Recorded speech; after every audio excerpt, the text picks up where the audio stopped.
Good morning बच्चों। आज हम गणित विषय का पहला पाठ ईंटों से बनी इमारत करेंगे। इस पाठ के माध्यम से बेटा हम आपको ईंटों के बारे में बताएंगे। सभी बच्चों को पता है कि उनके जो घर है या आसपास जितनी भी इमारतें हैं वो ईंटों से बनी हुई होती हैं। बिना ईंटों के कोई भी इमारत नहीं बन सकती। बेटा जो ईंट होती है वो आकार में आयताकार होती है। देखो, जिसकी आमने सामने की भुजाएं बराबर होती हैं उसको आयताकार बोलते हैं।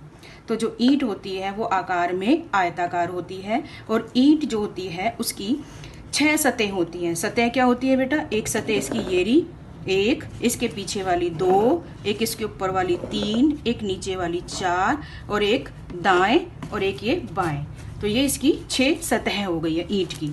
ईंट की 6 सतह होती है, 1 2 3 4 और इधर ये 5 और एक इधर ये 6। तो ईंट की जो है वो एक 6 सतह होती हैं। कितनी सतह होती है बेटा? 6 सतह होती हैं। और ईंट की जो तकरीबन लंबाई, ये लंबाई है ईंट की, यहाँ से लेकर यहाँ तक ये ईंट की लंबाई है, यहाँ से यहाँ तक ये लंबाई है। और ये तकरीबन 10 इंच लंबी ईंट होती है एक ईंट। और ये इसकी ऊंचाई है, यहाँ से लेकर यहाँ तक ये ऊंची है, नीचे से लेकर ऊपर तक ये इसकी ऊंचाई है। और ये तकरीबन 3 इंच तक ईंट ऊंची होती है। और ये इसकी चौड़ाई है, ये वाली 5 इंच के करीब ईंट जो होती है वो चौड़ी होती है। ये इसकी चौड़ाई है, ठीक है बेटा। ये लंबाई, ये ऊंचाई जो ऊपर को जा रही है और ये चौड़ाई ये वाली। तो जो ईंट है ये जमीन से खोदकर निकाली गई मिट्टी को ईंट के सांचों में डालकर बेटा और उसको धूप में सुखाकर भट्टी में पकाकर इस ईंटों को बनाया जाता है ताकि ये मजबूत रहे और हमारा घर भी मजबूत रहे।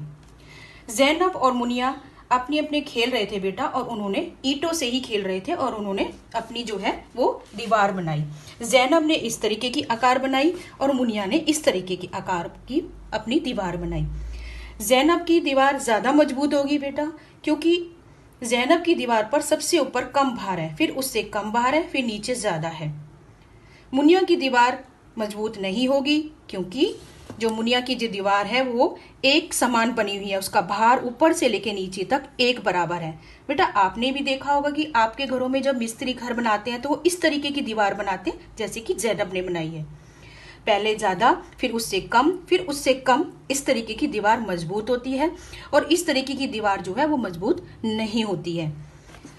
ईंटों के पैटर्न के बारे में बेटा मैं आपको बताऊंगी। जो आपने देखा होगा ईंटों के जो पैटर्न होते हैं डिफरेंट अलग अलग तरीके के होते हैं। जैसे कि इसमें से देखो वृत्ताकार कौन सा ईंटों का पैटर्न है? ये वृत्त के आकार का पैटर्न है ईंटों का। और ये जो है वो चौकोर और ट्रायंगल या किसी भी शेप का आपने अपने आसपास देखा होगा कि जो ईंटों के पैटर्न है वो दीवारों पर या फिर फर्श पर या आपके बेटा आसपास जब आप अपने आसपास जो खेल के मैदान